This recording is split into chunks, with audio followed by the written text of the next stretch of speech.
Yan yung nagiging result ng over-attachment eh. Yan yung nagiging result ng over-caring sa tao, sa tao. Yan. Hindi na maganda yung pagkasamahan nyo na yung limitation sa kayo na ganito. Ayun, sira. Diba? Ganun yung girl. Kung may ayaw ka sa isa, yung always practice siya. Makaisa ka. Nakikinig ka? Kasi lahat naman tayo may sarili-sarili pag-uugali yung hindi maganda eh.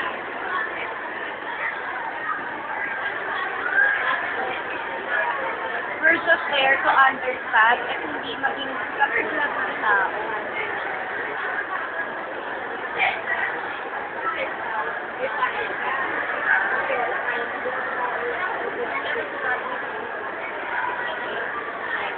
Hindi kasi.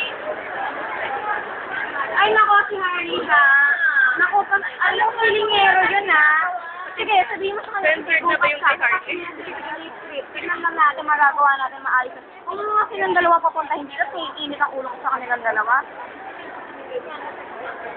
Sabi mo, ako ayoko mag-text sa kanya kasi alam ko masama yung sasabi ko.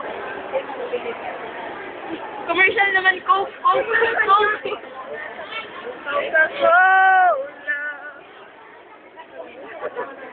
O, ayan ngayon. Tignan mo, yan ang nagiging consequences kasi ikaw sumasakit yung ulo, hindi sa ang kagandahan ka na lang. Diba? At tignan mo, ito.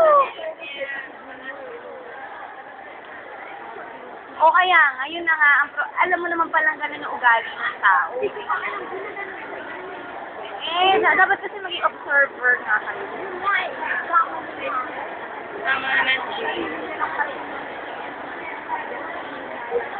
Tira na eyeshadow. Yan, girl. Okay lang naman magalit, pero huwag naman chill yung soul. Ako nagagalit ako kay Harley, pero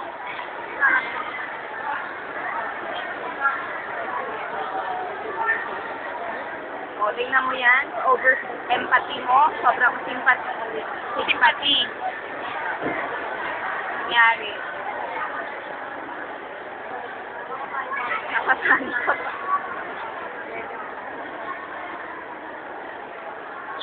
Tsaka kung lumabas ng news, ikaw na sinabas si Pat. Diba?